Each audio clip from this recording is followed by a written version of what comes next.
Battlin Boxers are another one of those decks that should be more successful in theory than they have been in practice.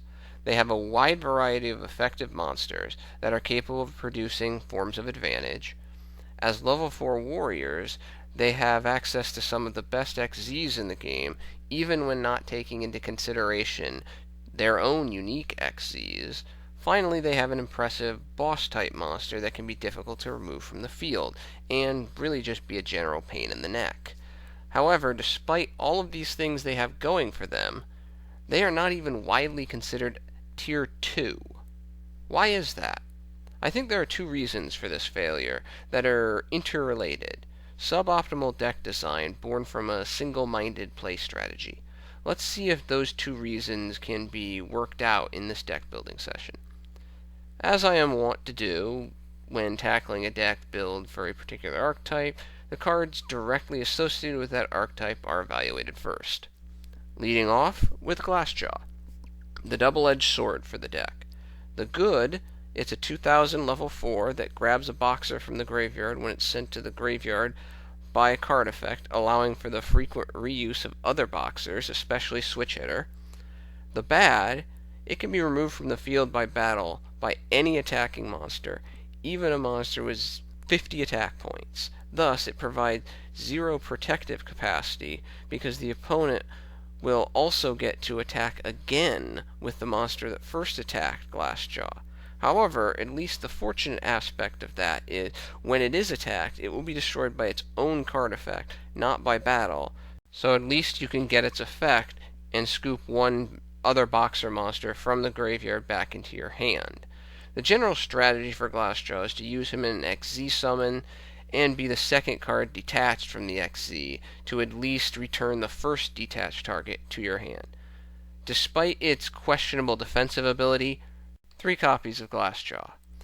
The newest boxer, Shadow, is a nice card for reinforcing the line, so to speak, due to its special summoning ability.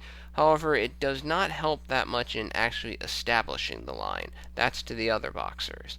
Basically, even though its 1800 attack is nice, Shadow will commonly be used to make another XZ while one is already on the field.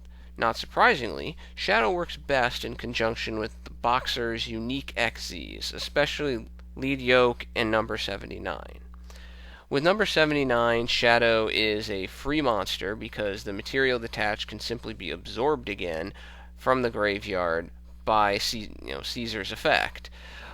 With Lead Yoke, the detachment helps increase Yoke's attack power, allowing it to better flexibility in what it can kill. For example, if the opponent has a single Tribute Monarch on the field at 2400 attack, you have your 2200 Yoke, it can't get over it without first somehow using an anti-destruction effect and getting that 800 attack bonus. But Shadow's effect circumvents the need to waste a turn attacking to bump up Yoke to 3000, while you also get that extra 1800 attacker on the field to hit for more damage, or to go into another XZ. Shadow's effect can also be combined with Glassjaw's effect to add another boxer to the hand after it summons. Running 3 is definitely appropriate. Switchitter is the most important boxer, for it is basically a walking XZ trigger. The most basic boxer combo is normal summon Switchitter, then special summon Glassjaw from the graveyard, and make an XZ with those 2 cards, typically one of the unique boxer XZs. And over the course of the game, you'll detach Switchitter first, then you'll detach Glassjaw to activate Glassjaw's effect, to add Switchitter back to the hand to set up another XZ play on the next turn. If another boxer is in the graveyard, Switchitter is the card you want in your hand. Running 3 copies is basically required if you want to maximize your win percentage. Sparrer is a nice addition to the monster selection, for it can special summon itself at any time, largely to serve as XZ material. Also, take note of the wording of its effect. Cannot conduct your battle phase for the rest of the turn is different from a card like Soul Charge. You can conduct your battle phase, and then you can special summon Sparrer via its effect during main phase 2. The only restriction is that you then cannot conduct your no longer existent battle phase for the rest of the turn, i.e. there is no restriction. One of the chief combinations with this card is normal summoning Glassjaw, using its 2,000 attack points to run over something on your opponent's field, and then special summoning Sparrer in the main phase 2 and going into an Xyz. The nice aspect of this effect is that unlike Switchitter's special summon effect, there is no Boxer-only restriction on the Xyz that can be summoned. So I run 3 copies of Sparrer. Headgeared is another nice monster for the deck with a pair of useful effects. First, it has an effect similar to Mathematician in that you can send 1 Boxer from the deck to the graveyard. For me, the 3 most popular targets for this effect should first be Glassjaw, especially if there are any other Boxers in the graveyard, for such a condition will trigger Glassjaw's effect. Second, Switchitter, because then it will be set up for extraction from the graveyard by Jaw's effect or any graveyard recursion that you have. Third, another copy of Headgeared to combo with the effect of number 79 Caesar to maintain future field presence. The second effect is also useful, forcing your opponent to commit multiple attacks against Headgeared to remove him via battle. If this is not possible, then it will either allow you to XZ during your next turn, more than likely, or force your opponent to use some form of card effect to remove him from the field. 3 copies of Headgeared. I like running Veil because it has an easy special summoning condition. You don't need to be attacked directly, you just need to take battle damage, which can also set up a play for your next turn, as well as it can shelter you from taking any big battle damage, or even losing via OTK, because its 1800 defense is nothing to sneeze at. Furthermore, there will certainly be opportunities to add it back into your hand if so desired via Glassjaw's effect, making it reusable. Overall, that closes out the monsters I run because I don't see a lot of value in the effects of the lower level Boxer monsters. Rabbit Puncher's effect is not useful to warrant a spot in the deck. Rib Gardner's effect works counter to the XZ based summoning structure of the deck. Counterpunch's effect is useful, but attack power is really not lacking for the chief XZs that will be the principal summoning target, so its effect is limited in its overall usefulness. The problem with Big Bandage is Headgeared is just a superior card, and Bandage does not offer anything relevant that Headgeared does not. Furthermore, Battle Boxer, Spirit, Jolt Counter, and Last Counter are all not nearly good enough for this deck in my opinion. Spirits is just another tool to produce an XZ summon, but that's not really something this deck needs. Getting the XZs is not this deck's problem.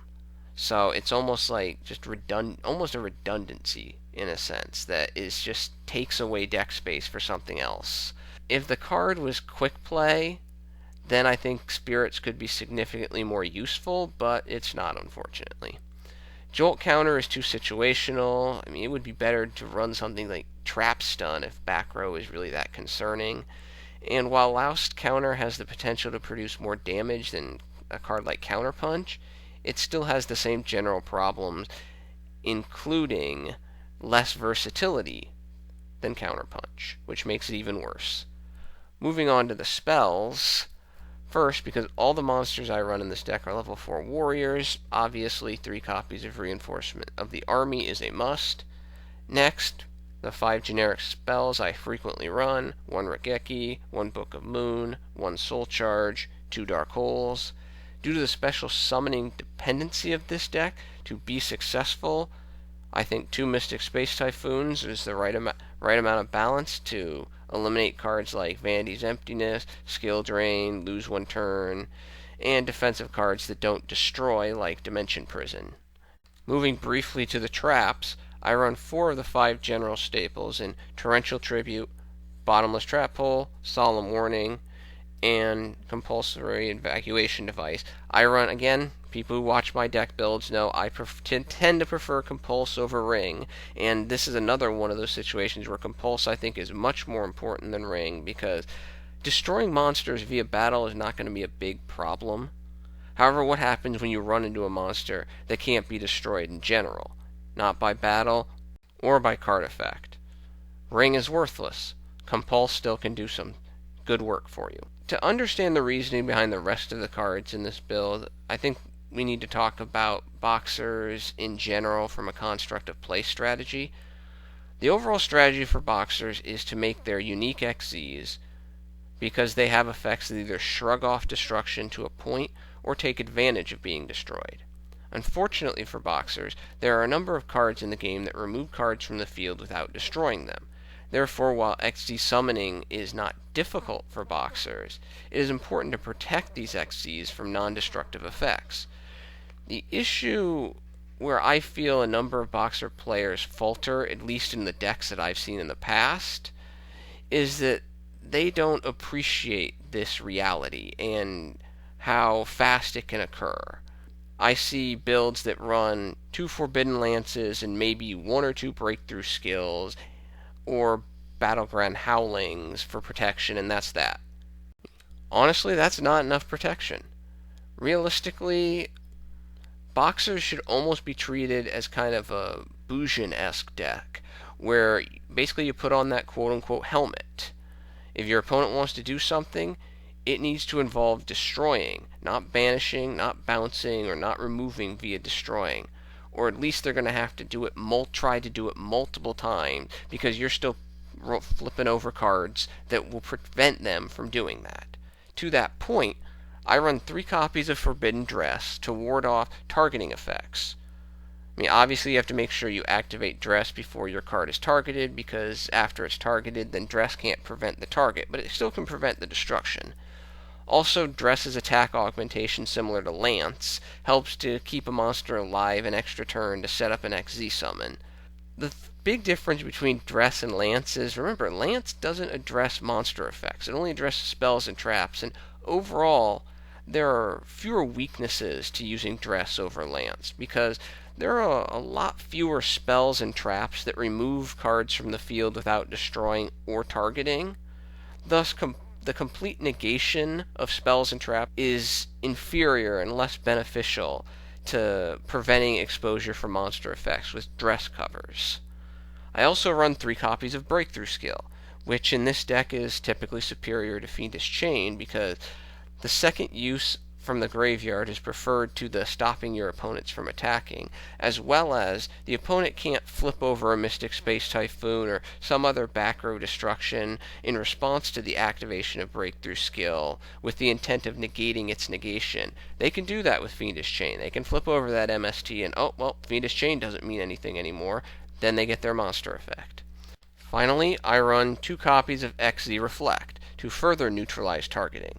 I feel Reflect is superior to XZ Block because you can still use it even if your XZ monster does not have any materials, and it extends to protection from spells and traps as well. Some like to use Battleground Howling, which I don't fully understand in this deck design because its protection from battle is not a typical advantage for Boxer decks, because usually Boxers are going to have the advantage when it comes to battle against most decks. So you should value the protection from targeting spells and traps as well as monster effect versus just battle and monster effect plus a little extra effect damage. Some might question, well, where's Kaiser Coliseum in this build? Those of you who have seen my Noble Knights build understand why there is a lack of Coliseum. In general, I don't think Kaiser helps push the victory condition in a positive direction for almost any deck. The problem in this deck with regards to Kaiser is what happens when an opponent flips a Fiendish Chain on your Yoke. How does Kaiser help you in this situation? The principal design of Kaiser for a deck like this or Noble Knights is an attempt to limit the influence of monster effect largely born from XZ play. However, Kaiser does not help against Fiendish Chain, Breakthrough Skill, D-Prison, Book of Moon, and various other cards that do not destroy but produce problems for monsters like Yoke and number 79 Caesar. Also similar to Noble Knights, Boxers are not good swarmers or advantage engines.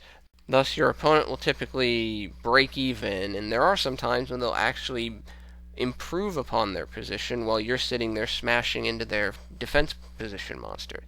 Now, this is especially true in pendulum-based decks, which pretty much have an almost infinite supply of defense monsters to slow the game. For me, 2 or 3 copies of Kaiser, or 2 or 3 fewer copies of a card that can do a lot more good against a lot of the kryptonite so-called cards that can afflict Yoke. My extra deck is as followed: 3 copies of Battlin Boxer lead Yoke, Sometimes I like to call lead Yoke lead Yoke because I think it's more befitting. That way of pronouncing his name is more befitting his character on the field. I run 2 copies of number 79, Battlin Boxer, Nova Caesar. I have times when I've thought about moving this up to 3. It oscillates from 2 to 3 because Caesar is such a good effect, but typically the duel's not going to last long enough where you'll need to summon 3, and you can put Caesars back into the extra deck as well. I run 1 Blade Armor Ninja, and this is the card that sometimes gets kicked out for that 3rd copy of Nova Caesar. 1 copy of Heroic Champion Excalibur, 1 copy of number 86 Heroic Champion Rhongomiant. I hate pronouncing that name. I mean, this card, it's rather common. You can summon him with at least 3 materials after a Caesar is destroyed by your opponent, so he gets a lot more work than you might otherwise think. Obviously, I run the 4 rank 4 staples, in my opinion. Exciton Knight, number 101, Castel, Xyz Dragon,